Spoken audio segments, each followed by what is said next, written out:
Okay, what's going on, Ranger fans? Welcome back to the podcast, Every Ranger Goal. This is episode number 3. I'm your host, Jake Albee, along with my other host, Coach Connell McNeilis. How you doing? Good, man. Good. Not too bad. Just a cold Friday here. Not fun. Yeah, We had some nice weather and then some rain and sleet and a little bit of snow some places. Yeah, I just want to golf. That's all I want to do. Yeah, it's chilly today. It's killing me with this weather. Other than that, I'm okay though. I know. I was ready to go barefoot, but nonetheless. All right, let's hit the Sam Rosen auto tune. Here we go. Rangers with a huge win. It is now 9-0. Rangers with a huge win. Wow, was that exciting? Rangers with a huge win in Buffalo last night. They eke out of victory in overtime, and Zibanejad shoots it home. How nervous did you get when they tied the game, Coach? I mean, I was just annoyed. Like, I was really annoyed. They played.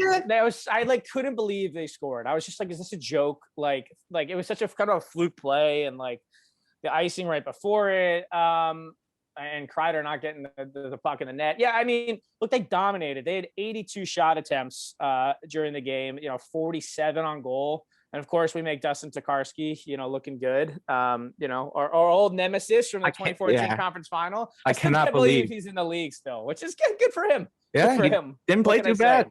He was great. He was great for them. I was like nervous a bit, but like I don't know. I was just like, look. The thing is, look, once again, doing what I do for a living. When I see a game like that, I'm angry. Obviously, as a fan, a little bit, but I'm look at it from like a professional standpoint. They played pretty awesome outside the second and third period. They dominate. So I'm like, 98 times out of 100 they win that game, 6-2 or something like that. So it was just kind of fluky. I would have liked our chances in a shootout. Necessarily, I don't like shootouts, but if you're gonna go, I'll take Shesterkin and the Rangers' talent pool compared to Buffalo's. But yeah, a little nervous, little whatever. But look, they took care of business, and I guess that's really all you could ask for. So. I agree. I'm totally over the shootout. I think it had its run, and it was, it was new and exciting. It was fun for a bit, and now I'm just like, I don't know. Give me I truly would rather just I don't know, 7 minutes of 3-on-3, 8 minutes of 3-on-3, and then honestly just call it a tie. It wouldn't bother me. Like it just wouldn't bother me. So exactly. If they made it through the 2 periods, yeah, exactly. Like even if they did 3 minutes of something else, or exactly, I think you're totally right. The AHL does that, or at least they did for a bit. I'm not sure they used to. I used to go when I was at Syracuse. I used to go to a lot of AHL games. The Crunch, the Tampa affiliates up there. It was a lot of fun. So they would do, I think, 7 minutes. No, maybe they do 8 minutes. It was like 3 minutes of 4-on-4, and then they go to 3-on-3. I'm not sure if they still do that. I got to be honest. But like at least you would like extend it to try to kind of really avoid shootouts even more. And they still have shootouts. I don't know. Just give us a little more 3-on-3. It's although it's proven to be like, there's a lot more strategy in it now than was the first year. Even like Valaket said that in the broadcast last night. They're learning how to coach the 3-on-3, and it's really about puck possession, and just drawing them back out. Pretty much just if you can't score in a rush play, you just kind of come back out with it. So, but yeah, I've been over the shootout for a while, I think. So, and some people really don't like that. The 3-on-3 is kind of like that. I don't know. Psychologically, I kind of like watching that where, it works to your favor sometimes. And then we've seen the Rangers possess the puck the whole time, and then, they lose the game. I can't remember which specifically, but what was I must have been the Kincaid blunder with Panarin where they had to possess the whole time. And then it was just that one time, then one giveaway. I mean, that was it last night. I mean, puck possession, like one shot attempt, Sabres come in, and the Sabres fumble the puck once, and Fox, as per usual, makes a great play, and they go up the ice, and they're able to make 2 Royal Road passes and bang it in. So, look, Rangers, like it's frustrating because we keep talking about it. I think they're 3-8-4 now in 1-goal games, and like even if they have 2 or 3 more wins there, like if they're whatever 5-7-5 or something like that, like what a difference that makes in the standings. I mean, you look at it right now here, Jake, they are 3 points out. Now the Bruins have 3 games in hand. If there's one, kind of, I'm looking at a big picture here. Look, Rangers have a better goal differential than the Bruins. Beating up on the Flyers a couple times helps with that, but hey, pad your stats. What are you going to do? And look, regulation wins, which is a tiebreaker there. The Rangers have 2 more there, and regulation overtime wins, they have 1 more. Look, you're going to need some luck. I'm still not optimistic. I don't see it happening, but it's a lesson to be learned here. They're losing some of these 1-goal games, and then all of a sudden, next year, if they progress as a team and then maybe they add a piece or two, you win half of those 1-goal games, and then all of a sudden, you're going there. Like they always talk in baseball, right? Baseball's a long season, 162 games. And of course, our Mets aren't playing this week, Jake. I was so excited, and now they're not playing all weekends. Yep. They always say in baseball, the good teams. It's a mess. It's a mess. Typical Mets baseball. The good teams are about 600 at home, and then they're around 500 on the road, right? Like that's the recipe for a good baseball team. So think about that. If the Rangers, they have their blowout wins, and they're a 500 team in 1-goal games, they're in the playoffs. Like that's what it comes down to. So it shows you the margin for error is so small. So look, and they play the Bruins the last 2 games of the season. So you need some help. You really look, folks, like just saying this right now, any Washington, the Islanders, the Penguins, they're all out of reach. We're not catching them. And anytime those 3 teams play Boston or Philly, or anytime the Devils or Buffalo play Boston or Philly, we're rooting for the other team. That's the way it goes here. So I don't care if you hate the Islanders. I don't care if you hate, the Penguins. You're rooting for those teams down the stretch here. And they helped us out a little bit last night, but still a ways to go. You got to be happy with how they're playing though. That's really what it comes down to. Absolutely. I mean, we saw last year that this team has potential to be serious and, not just a bunch of kids. They play definitely way more mature than probably they seem to be. Di Giuseppe took a dumb penalty yesterday, but other than that, I mean, they don't have actually on this vein, on the kind of on the topic of responsibility, the Rangers traded Brendan Lemieux last week. Yeah. So that's interesting. All right. So just real quick on that. What do you think about the traditional, I don't want to say enforcer, but I guess Lemieux is an agitator more nonetheless, but he became the fighter, right? Like the boomer kind of eye test people are always going to tell you, especially, the older crowd. I was talking to my dad about this exactly the same way, where he's like, I can't believe they traded Lemieux. They have no toughness. And, I don't know. What was his role on the team? I mean, I think we kind of all collectively were like, all right, like Lemieux, he's here and it's fine and he fights and it's good to have somebody. But where do they go from here? Do they just, do they just roll what they have? Because they have a couple of guys who are clearly willing to fight. They have Buchnevich and they have Kreider. They have some guys that will do it. Even Strome we saw in the playoff last year. And Lindgren's a tough SOB. Look, it's Ryan Lindgren, dude. He's becoming a Ranger fan favorite, and he is this little guy, right? And he's probably my age, but he's this little guy talking to Ovi just casually. Shut up.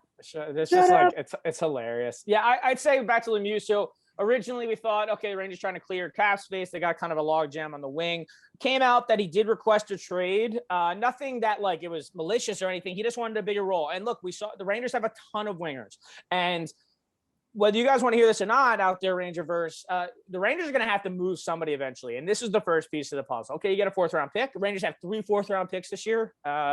Just stacking them, going for the big one. But look, he wants a bigger role. That's fine. I know he was never going to get it in New York. I think he's a fine 4th-line player. He draws a lot of penalties. A bit of a scrapper, chirping, all that good stuff. Whatever.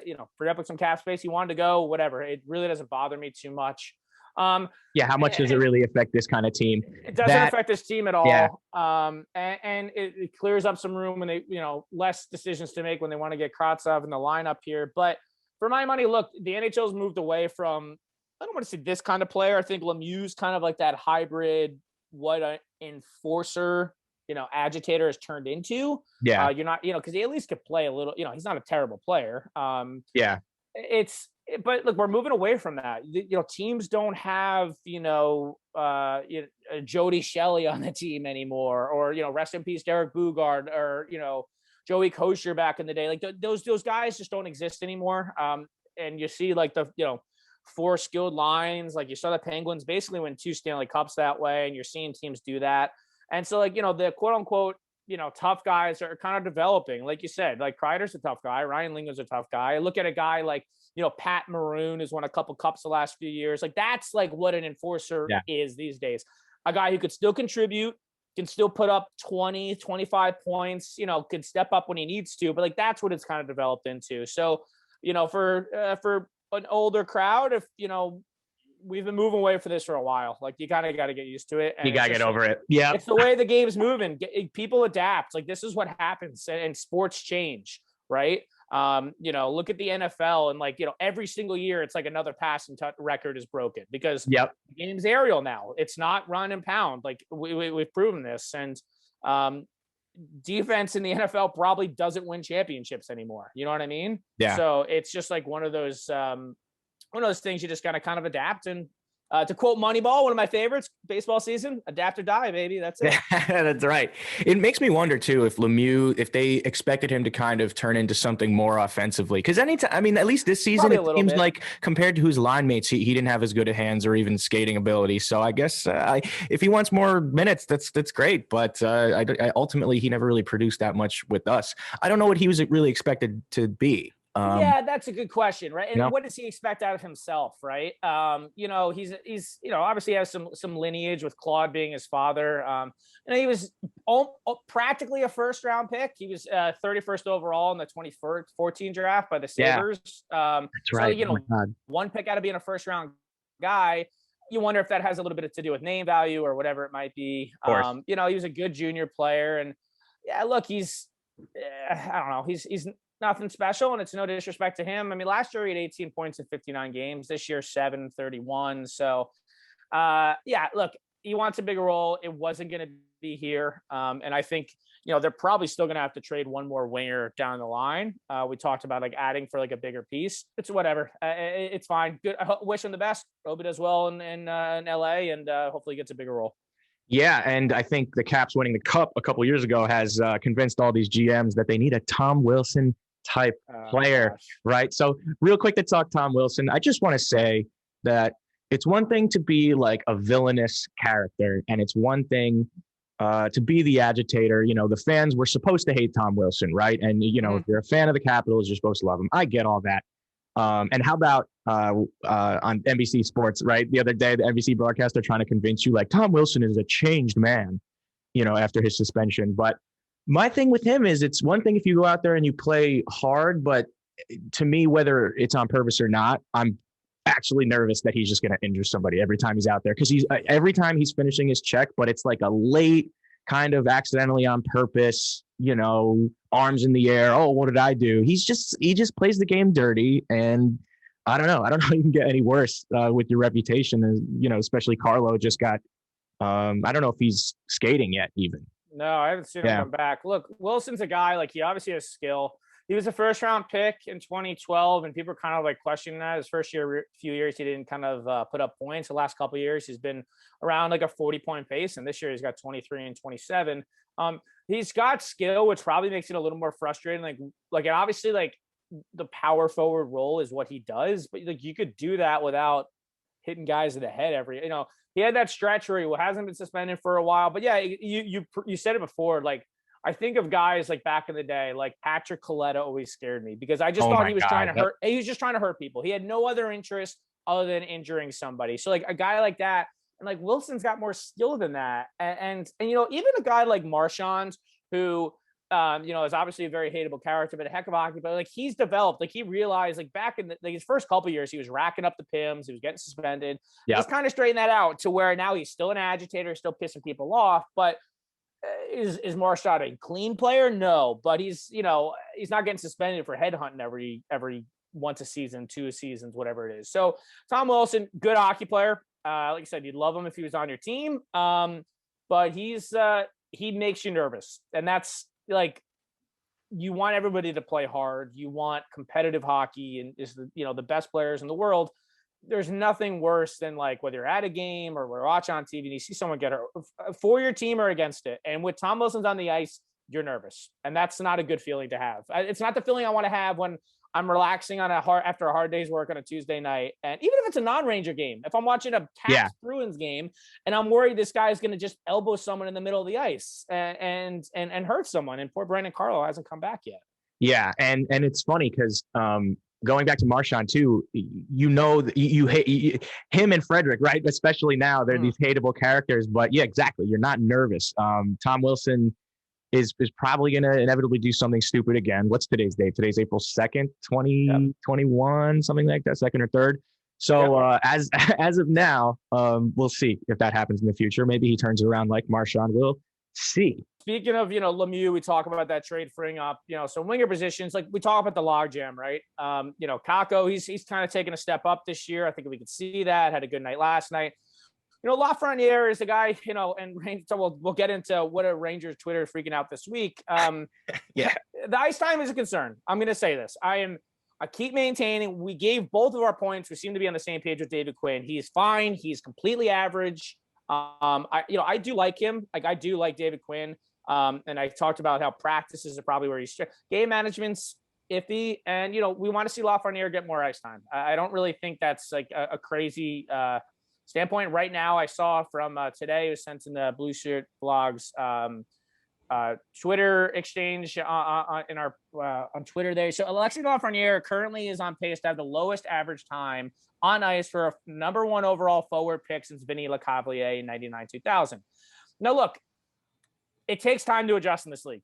Once again, not everybody is Sidney Crosby. Not everybody is Connor McDavid or Austin Matthews. But you'd like to see a little more opportunity to given. I think the biggest thing is that he's not on the power play unit. And if you put him on the second power play unit, and look, we love Colin Blackwell. Probably shouldn't be on the power play. He's a good player. If he's, look, if you give Colin Blackwell 10 minutes a night, he contribute as a 4th line, 3rd line guy. Great. But they got enough skill. You'd like to see, that's going to add 2 to 3 minutes a night between being on the power play and then being on a few seconds after, to get him to that, you'd like to see him in that like 11, 12, 13-minute threshold as a good, that's a good starting point. And then as he gets better, you move him up, we've seen this with Buchnevich. We saw it with Kreider back in the day and who kind of had to work his way in. What are your thoughts? What are you thinking right now with Loff? I know some people are very frustrated with it, and I could get that. Yeah. But it is a bit of a simple fix for Quinn, who, put out a quote last night saying, these are must-win games, rolling our top 6. Okay, my biggest gripe of the night with Quinn last night is that Hedl, Gauthier, and Lafreniere, they're buzzing that third period. They get that goal. That's a great shift. As a coach, to me, I look at that situation and I say, okay, this is a great time to reward effort.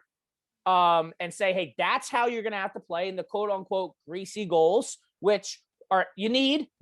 Look, it's a cliche, but you need some greasy goals. And if your skilled players can get you some greasy goals, that says something right there. And Hedl and Lafreniere are definitely skill guys.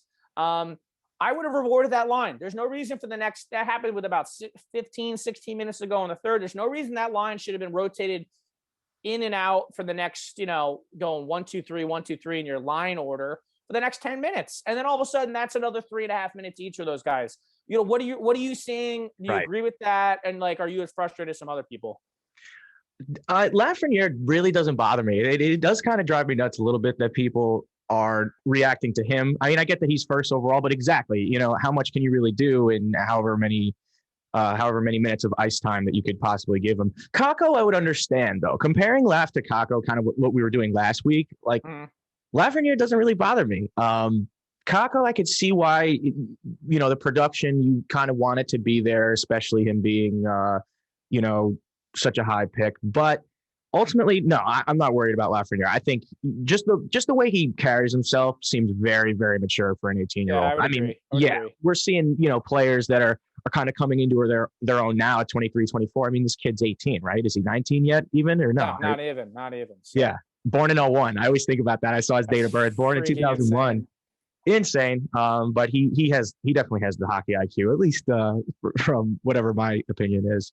But that also, going back to David Quinn though, yeah, I don't know. The thing that kind of drives me nuts about Quinn, there's some line shuffling. Yeah, of course. That's a big issue. That's the big one. Yeah. And people have been saying that. I can't remember if that was a problem last year, the year before, but particularly this year, people have been complaining about the line shuffling, and I've been one to do that too. And again, I think we're trying to look at it reasonably. We both like Quinn as a person, compared to having Coach Alain Vigneault, who was full of shit every press conference. It's nice to have David Quinn kind of look you sort of in the eye through the screen. Yeah, a little more brutally honest. Yeah, exactly. Yeah. And it's hard to say if the players buy into him or not. I mean, they seem to respect him. They supposedly he has a really close relationship with his players off the ice, is what Sam and Joe say, right? Speaking of Joe Micheletti, though, does he not say every single game, while this Rangers team's really got to shoot the puck more?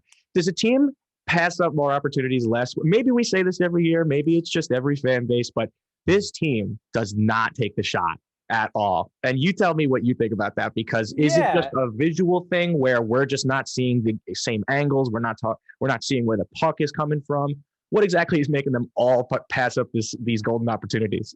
It's a great question. And like, it's definitely like a fan base. Like you see it a little bit more, and like, everyone's kind of really nitpicking or whatever. So this is, look, once again, the Rangers had 82 shot attempts last night. I want to emphasize that. Okay. There's a quality here. So I'm going to bring up the Hun. There's this Ryan Strome quote that he said, I believe yesterday, that I just want to bring up super quick here. Why is my thing not loading? But just talking about the difference between shot quality and quantity, right? And you kind of got to balance both. And the Rangers, top end guys are a skilled team. So, here's the quote right here. And this is from Ryan Strome. I think sometimes we tend to shoot more for quality, not quantity. And sometimes it helps us and sometimes it doesn't. I think especially with our top guys, you can micromanage it. You have to trust what you see is the right play, and we're going to make the right play. So it's an interesting quote. And look, I think it comes down to, we were just talking about, a guy like Colin Blackwell compared to a guy like, Lafreniere, a skill guy versus maybe a, grinder role, right? Look, Phil DiGiuseppe, if he's coming down the wing, buddy, put the puck on net. Like, don't overthink this. You are who you are. Colin Blackwell's got a good shot. Put the puck on net, right? Yeah. I think that's where we're coming at. Artemi Panarin, as far as I'm concerned, he can do whatever the hell he wants, because I said this week. Outside of Jaromir Jagr, he's the best offensive player I've seen in his prime on the Rangers. What he does with the puck, his vision, his passing ability, his puck protection skills. Sometimes I don't know how he wins puck battles for the size he is. I don't know how he completes some of those passes. It's ridiculous. Everybody is surprised when that puck, nobody's expecting it, because everybody on the ice, offense and defense, is floating one way. And then here's Panarin with a backhand the other way to a guy who's surprised. That was that to Blackwell? I forget. Yeah. So it's like, sometimes it's just like, you're playing with a guy so good who could see the ice like that. Like, he would just surprise people. Jagr used to do that all the time back in the day. I think you see it with Crosby sometimes. Guys like, how does this puck on my stick? No one should be able to get this to me. So I think it comes down to, look, and then there's shoot to create. It was the game the other night where Lafreniere, I guess it was the game against the Caps, where they kind of came back and it was kind of craziness. Gauthier comes down the wing, hard, low shot, pass off pads, Lafreniere bangs in the rebound. Like, that beautiful. Is so simple. It was beautiful to see. Like, so a guy like Gauthier who has skill, he can make some power moves, but like, look, he's got a hard shot. He's a big guy. Dude, take the shot, right? So it really depends on the player. I know that's really kind of like a 50-50 answer. But a guy like Micheletti like says that every night, and that's his only like analysis, which is why I don't really care for Joe Micheletti. But it's give and take. And last night they got a lot of shots against the Sabres team. That's great. When you're playing against the Penguins or you're playing, the Caps or the Islanders, like, especially the Islanders, even though they had a crazy game last night, don't give a lot of scoring opportunities up. Like, you got to be a little bit more like, we need to get this puck in the net, and it's going to have to be a rebound goal. Like, against the Sabres, you could pull up and go back door, and like, that happens. But know your opponent and know your strengths, know your ability. That's something I say a lot. Play to your ability. Like whatever you do well, be the best at that. And for some guys, I think, they see, you see Mika or Panarin or Adam Fox make these plays, and it's like, that's not you, man. Just dumb it down a little bit, So yeah. I think that's what it comes down on the coaching? Is that a coaching aspect of it? Because also too, touching on the Quinn stuff and the management in game, there seems to be a lot of dump and chase, and even dump and dump a little bit in the. So what exactly is the Ranger system? I want to understand that from a perspective, because you can, if you're kind of casually watching, like maybe a lot of people do, I don't know. It's hard. It's hard for me to pick up all at once what exactly the Rangers are trying to do, what kind of system, whether it be, aggressive or, any background on it. Yeah, it's confusing to me. I get it. Defensively, they are like light years better than last year. Jacques Martin coming in really solidifies that. And I think we're seeing the Rangers have been a pretty average to below average offensive team this year compared to last year. They're taking a lot less liberties in the defensive zone, which is why they're giving up less goals. And they're playing a lot more 1-goal games, right? But now you're sacrificing offense. So when you go like trickle down effect, that doesn't really connect Panarin, or we're seeing Buchnevich or Kreider or Mika's gotten it together. Like the skill guys are going to put up the points no matter what. It affects the depth scoring, though. We talked about Brandon Lemieux. He's got to take less risks, and he doesn't necessarily have the skill or foot speed to get up ice and still create a scoring opportunity. Offensively, look, I think it's a clear cut, like when Panarin or the Panarin line is on the ice, or Mika's on the ice, looking for more of a, drive wide, pull up, and get, have layers of offense. We want offensive layers. It's a phrase we use. For the lower end guys, Quinn's an old school coach in the fact, look, get it in deep, go to work. They run a hard F1. Their F2 and F3 can float. So I think it's kind of like a hybrid 1-2-2 system from what I could judge. They definitely go for a hard F1. They love a weak side wrap. They love a weak side dump. That's fine. I mean, if that's what's given, you got to take what's given to you. And especially, like I said, knowing your ability for a guy like Phil Giuseppe to come up the ice, Blackwell, maybe not Gauthier to an extent, but, guys like that, if we see Brett Howden back in the lineup, we don't want them trying to dangle at the blue line, right? and we want to get it behind them and go to work. So once again, knowing your strength, the Rangers, if I had an issue with the Rangers in the offensive zone, is they're very perimeter. And they really look for the slot line pass. And look, that's great. It's a high quality chance. But, give and goes, like where, a player's on the hash mark and gives it down low and then slashes to the net. Like that's going to open up space. I don't think they do that enough. I'd love to see a guy like Kreider or Gauthier, or look, Heedle's got size, like a little bit more getting to the net. And you'll get some more deflections and rebound goals, which the Rangers just don't necessarily have a lot of. And even last night, right? Slot line pass goal on the first goal, slot line pass goal on the overtime winner.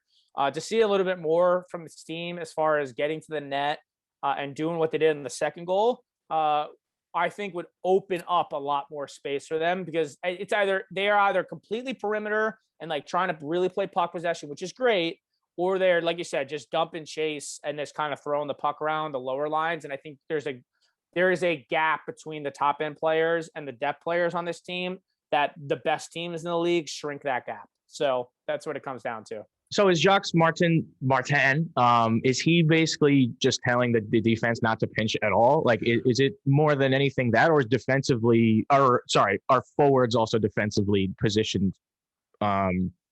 Where is like the difference in like a positioning of a forward? Yeah, for sure. So I think, they're playing a little bit more of a collapse system in the D zone. So they're working from the inside out rather than like, chasing around. Like, remember when Alain Vigneault came in and you go from the Tortorella system to AV, like that first start of the season was awful. And because they didn't realize like how to properly chase and play a man-on-man, like Peter Laviolette plays a really aggressive man-on-man system. Yeah. And you could do that with a skilled team who's like experienced. I think that's more for a veteran team. With a younger team, you work your way in, you get to basically a box in one and protect inside the dots, protect the hash marks. And then you work your way out and put pressure down. So what the Rangers wingers want to do is get that puck up high. They want to come inside, force the puck down low. They get a pin in the corner, and then they can get a clean breakout. So I think their gaps have been better this year when taking zone entries. They still back up way too much for my money. Mm-hmm. But it's give and take with both teams. And I think they're just being a little bit more conservative as far as jumping routes and of that nature, which, as we saw last year, would leave them very exposed to backdoor plays, high scoring games. You're seeing a lot less of that this year. Yeah, absolutely. It's been somewhat of a resurgence. Oh, absolutely here. And it's talk about resurgence. Igor Shesterkin coming back and has been great. But according to our friend Larry Brooks from the New York Post, he's not so sure. Larry Brooks. The clock is ticking. The clock is ticking. I have the article in front of me here. Literally the headline: clock is ticking for Rangers Igor Shesterkin to prove he's their heir apparent. Okay, I just want to bring this up real quick. So this is from Jay Fresh Hockey, who writes for Elite Prospects now as well. He's great. So Igor Shesterkin is in the top 10 for starting goaltender save percentage above expected in 5-on-5 this year. He was in the top 10 last year. He has been very good, folks. I don't know what else to tell you. And according to Uncle Larry over there, he's got to prove his spot, and the clock is ticking. This guy, Larry Brooks is something else. Let me tell you. Okay. This guy stinks. This guy stinks. He just, and then 2 days later he writes, he goes, "Oh, the Rangers rightfully riding Igor, for a playoff run." I'm like, dude, make up your mind. Yeah. Look, he's a clickbait guy. He's an old school guy. It's like exactly. Don't click it. Don't click it. If you're listening, don't engage. Don't click the New York Post Larry Brooks article because it's all clickbait. He knows what he's doing. He knows what he's doing, and it's just like the same crap over and over again. And he's just looking to get that. If you're looking for Ranger people to follow, obviously plug in Blue Sea Blogs, follow us over there. But Shayna Goldman is fantastic. I think she's maybe the best. I think Molly Walker does a good job. Vince Metrolangelo, I don't know how to pronounce his last name, but he's very good. I think it's Mercogliano. That's it. Yeah, I think you're right there. I'm not sure. No, he's a diamond in a rough. I always say that. He's a really good one. So, and I think the Rangers lost a lot with Sean Harnett. Used to be great too for CBS Sports, and he left them this year. He's doing some other stuff. He was great, so we miss him a lot too. A guy like Larry Brooks, we talk about Carpinello. He's another, to quote Dan Boyle and that other clown. That's what these guys do. And so look, Igor is fine. He is very, very good goalie. And look, I keep saying this, he's still an RFA this year. We just saw that Thatcher Demko contract out in Vancouver, 5 years, about $5 million. It's probably pretty comparable to what you can get for him. And if anything, some injury. Look, you want him to stay healthy, obviously, but some injuries and maybe a little bit of lack of team success might knock down that cap hit a little bit too. So long term, don't be worried about Igor. Don't listen to Uncle Larry over there. I tell you that. Yeah, and some honorable Larry Brooks takes. We have. Please I asked Twitter, and I'm going to credit Twitter later in a little bit, but I'll sorry if I don't credit you here right this second. But honorable Larry Brooks mentions trading Stepan for David Backes. That's a good one. Buchnevich for Zach Hyman. That's fairly recent. Oh God, that was one of his favorites. Obviously all the torch stuff. I got plenty of replies for that. But then we might actually get one of his world famous DMs now. Please DM us. Please DM us, Larry. He said, "Take a hike, son," and then block somebody. But yeah, I think the clock is ticking on Igor. That's probably peak Larry Brooks. Not to mention a couple of not more than a couple. It's probably more than a few, even to say, of articles about Tony DeAngelo post tantrums with an S at the end. He had an article here on February 4th that says Rangers could have Tony DeAngelo trade partner. So we'll see. Maybe trade deadline time. Tony D comes back. I don't know. We'll see what happens with him. But then the infamous Tony DeAngelo bears his soul in first comments since Rangers exile. And I think we all threw up in our mouths a little bit. So nonetheless, Uncle Larry doing his thing over at the New York Post. I'm glad we can talk about it, and I'm glad that Rangers Twitter is aware of this because kind of piggybacking off Rangers Twitter generally, lately it's been, I think what makes it so fun for us is that it really does enhance the fan experience when we have this community of people that are, whether it be the memes or the podcasts, it's great to have a real funny young group of hockey fans on Twitter, and it's a great time. I love interacting with these. Oh yeah, some great follows there. It's a blast. Andrew with Bayshesty.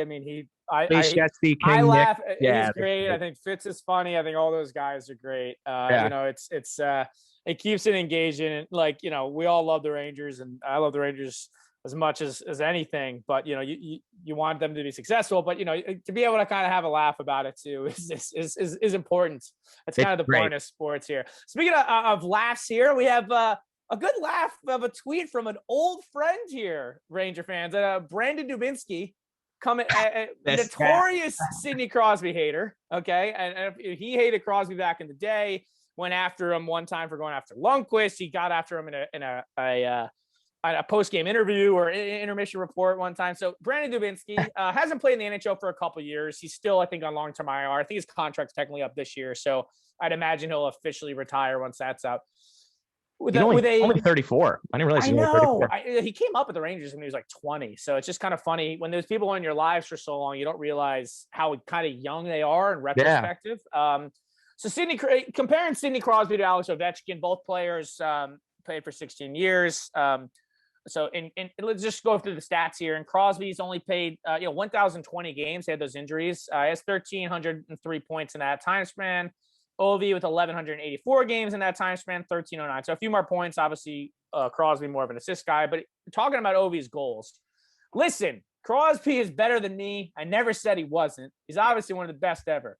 It was Ovi versus Sid. None of you played in the NHL and know how hard it is to score goals in the NHL. 724 is insane. Sid just whined way too much, and Ovi just shut up and played hard. Brandon Dubinsky from the top ropes here, just taking one last shot at Sid the Kid. Yeah. What's your initial reactions to that? Dude, it's so funny. I mean, he's very bitter. He sounds very bitter. His fellow, I didn't realize Alaskans had such hatred in their hearts. But no, I mean, Doobie, great Ranger, man. He's a, you know what? It reminds me of him just kind of coming from a different era. He was just a different type of player. He was such a Tortorella type player. He was. I agree. And yeah, I think we all have a special place in our hearts for Doobie. It's interesting. It's such a different era of Rangers hockey, where it was less finesse and it was way more, black and blue shirts. So it reminds me of the scrappy teams. I mean, who could forget that? Girardi, Callahan, Dubinsky, and even Anisimov, who just cleared waivers, right? Yeah.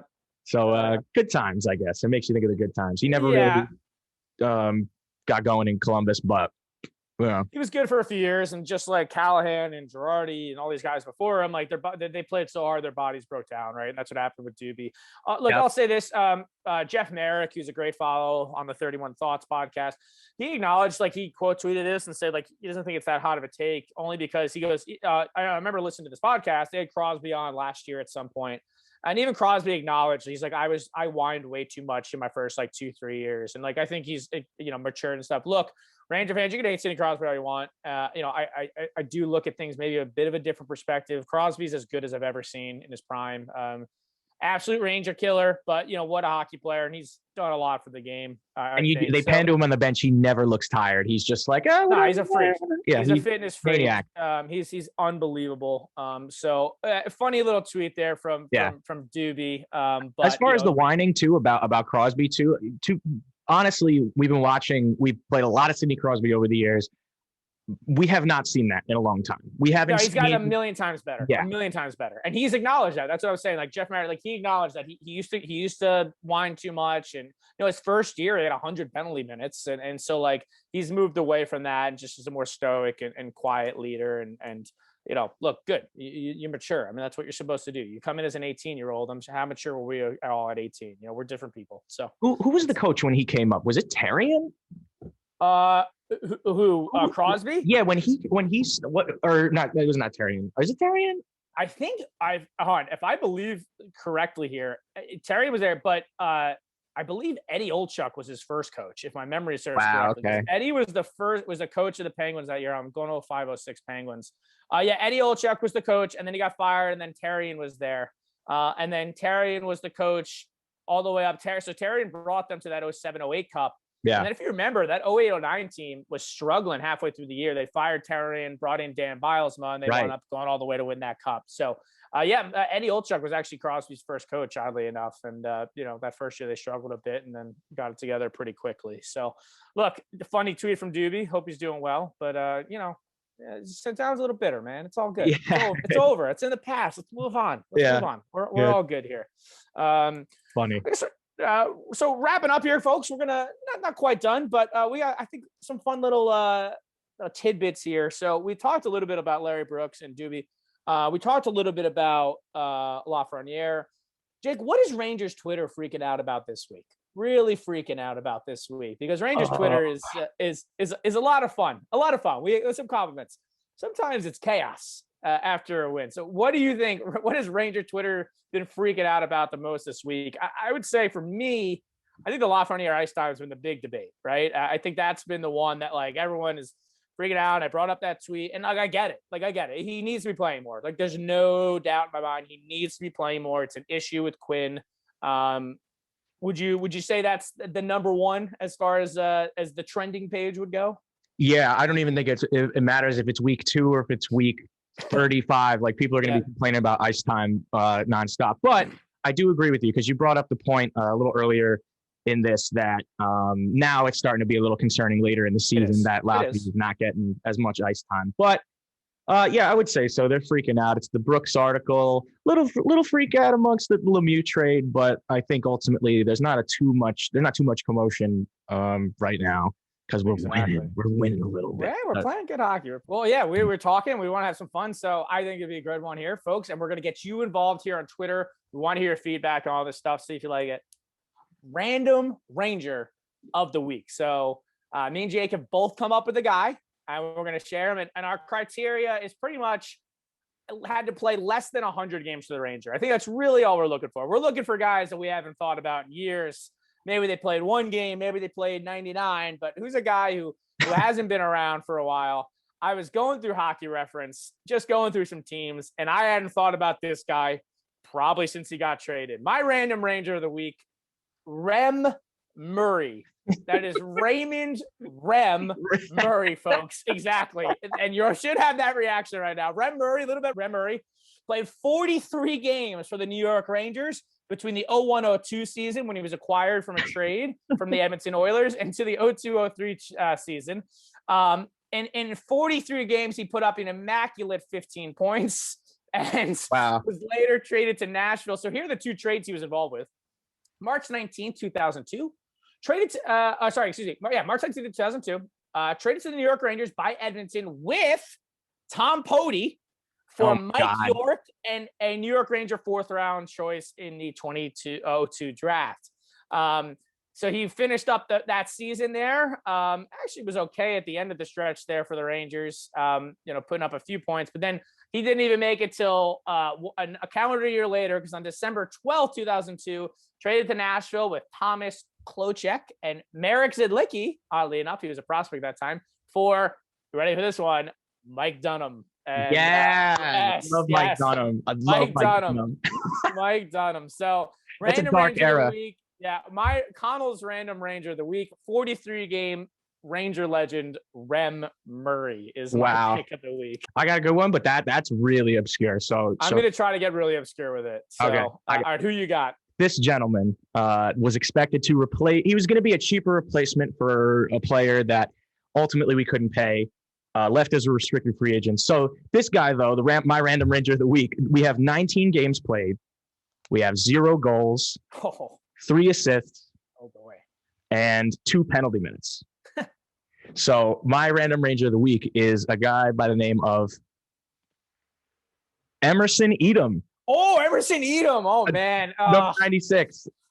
I had so much high hopes for Emerson Edom. Why don't you tell us a little bit about Emerson Edom? Well, so, I mean, there's really, his Wikipedia. There's not a lot to say. Too much.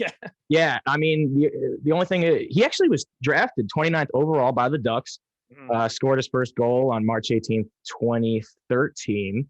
But yeah, it did seem like his name was popping up a lot more like during that window, I guess, because he was a first overall pick. But the only other really major thing that happened in his career was he was traded to the Rangers along with the 2nd round pick in exchange for Carl Hagelin and 2 other draft picks in the 2015 draft. He made the team, but ultimately only played into December, and then he was waived and picked up by Vancouver. I think so. Yeah. Or Vancouver. Traded to Vancouver or something. Yeah. I think, that was, I was excited about Emerson Edom. Like I thought it was a good trade, and they couldn't pay Hagelin, and I get it. Yeah, man, he's just kind of phased out. I don't even know. He never even had more than 40 games played really in a season. So I don't know if that's injury. I don't know if that's just going up. And I mean, his AHL numbers, of course, are going to be impressive, right? He's got like Norfolk Admirals. He's got 24 goals, 30 assists, 54 points in 50 games. So, I mean, point per game player in the AHL just doesn't work out sometimes. But he actually now, let's see, look at this. I can't believe this. Are you looking at what this league he's playing in? I've never heard of this. I have not, but I see he's head coach and general manager. I don't know what it is though. The last year he played in the White Mud Hockey League.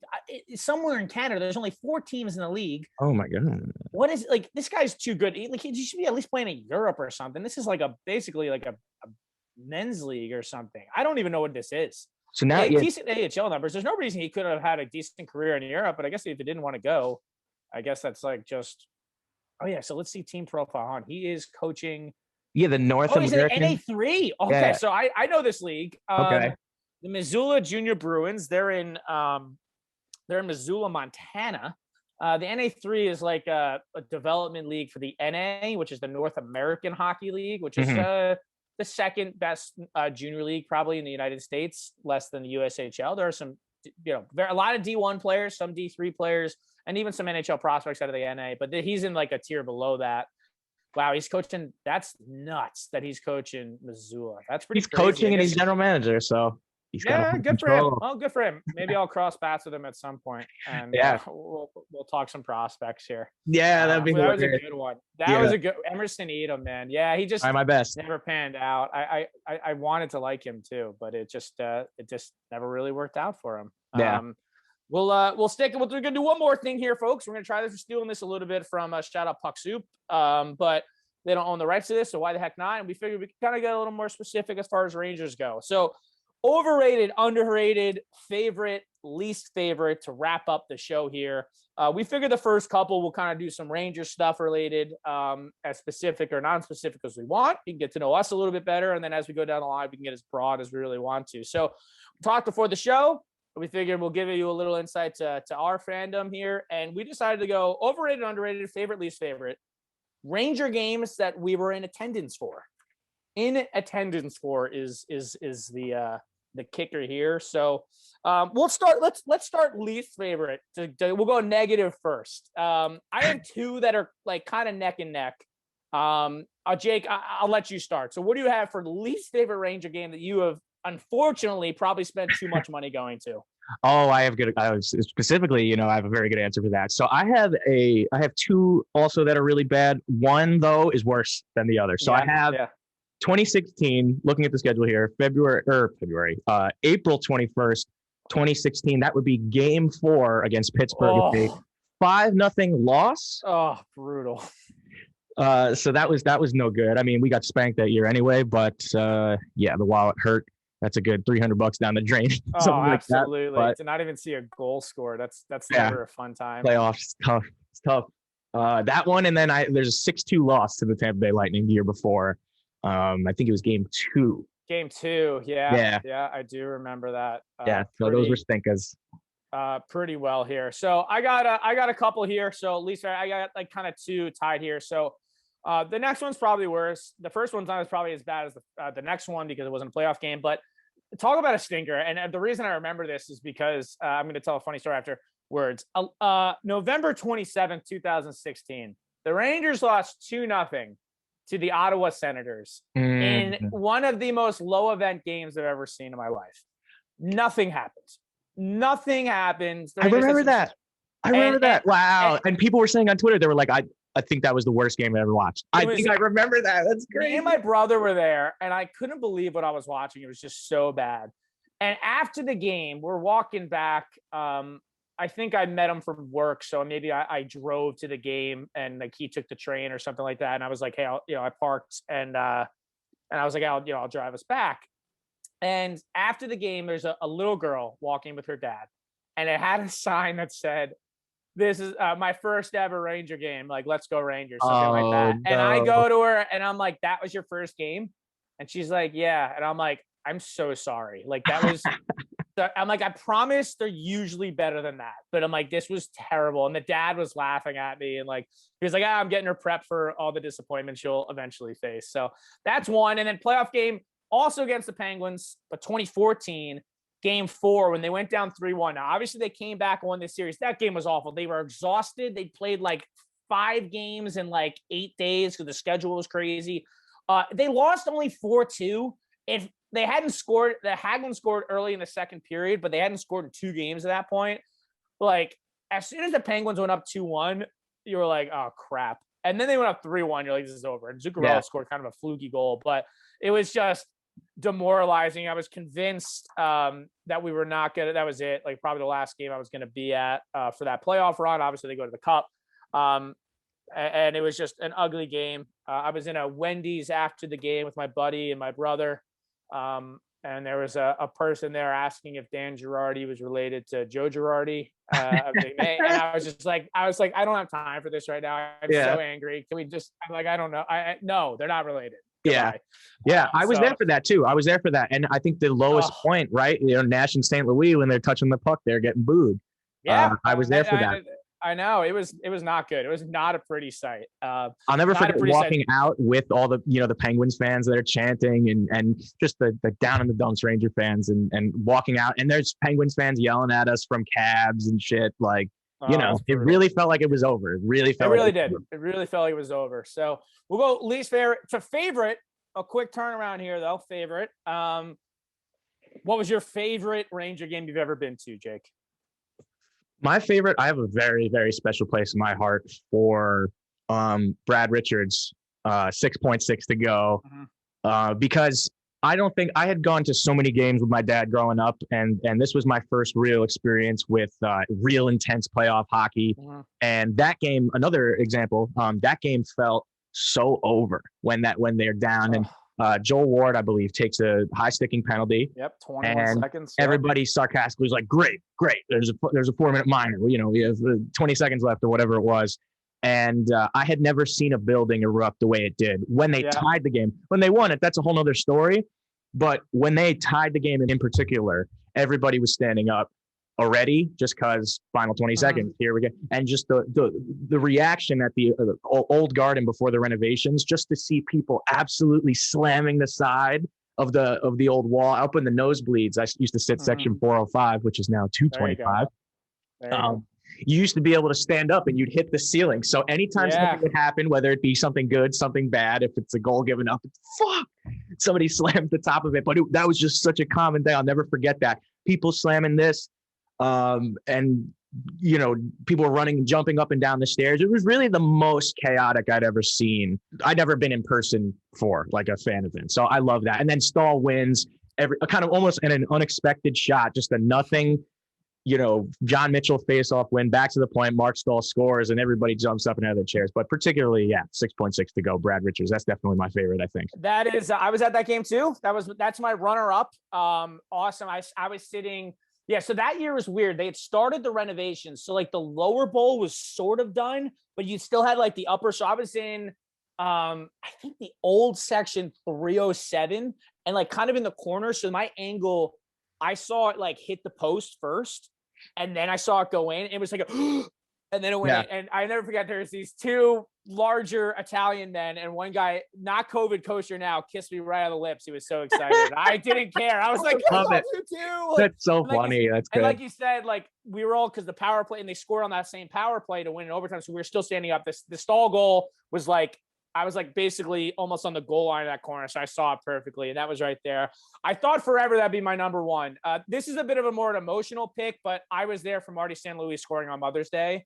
That was like, I'm getting chills thinking about it right now. And I've written about this before.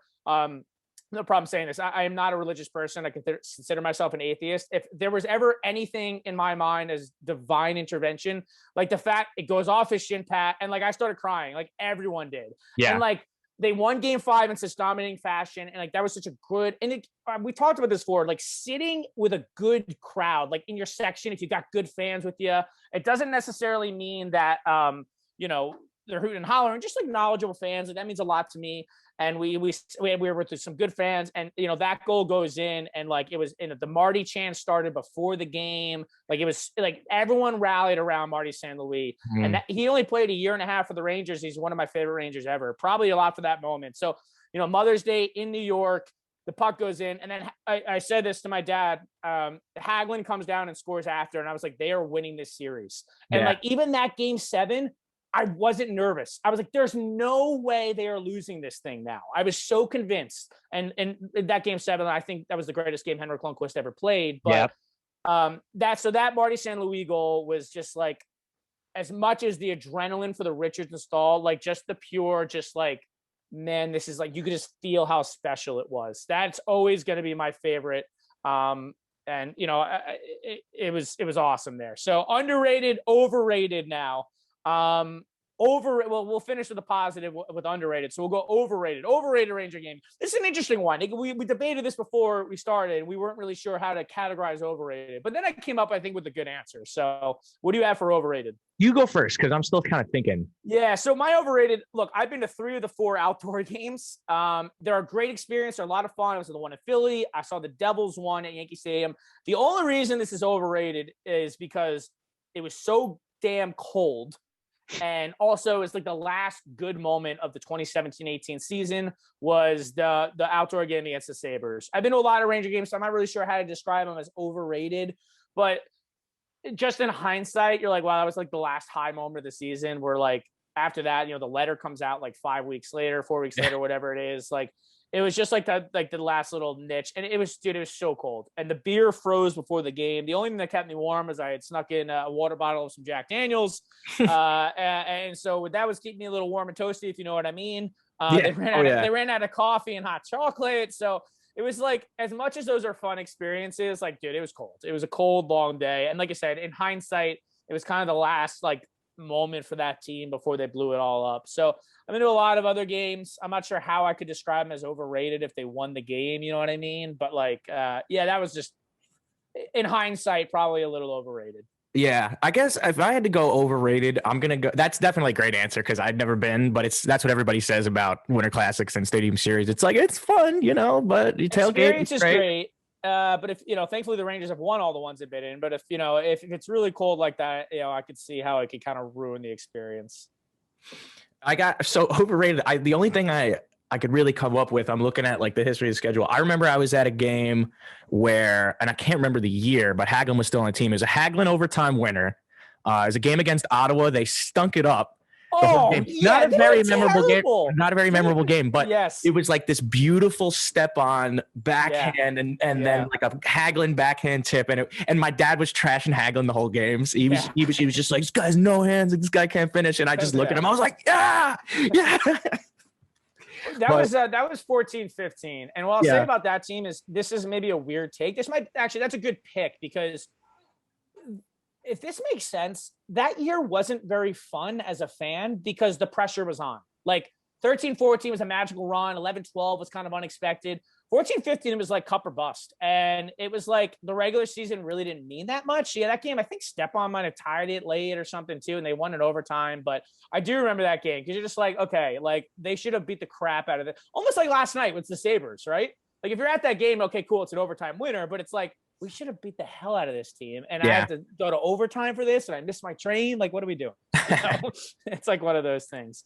That's a good pick, actually. I do remember that game. It was either right before or right after the All-Star break that year. But yeah, they played terrible, and, Lundqvist steals the game. And there we go. Of course.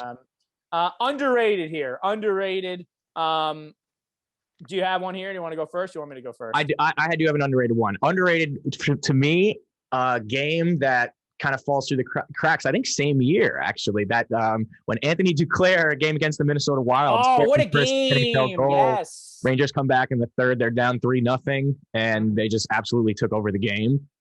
And I believe they won 5-3, 6-3. Or no, the Wild scored again, too. They won 5-4. I think they got an empty netter and make it 6-4. But crazy game. Yeah, that one was great.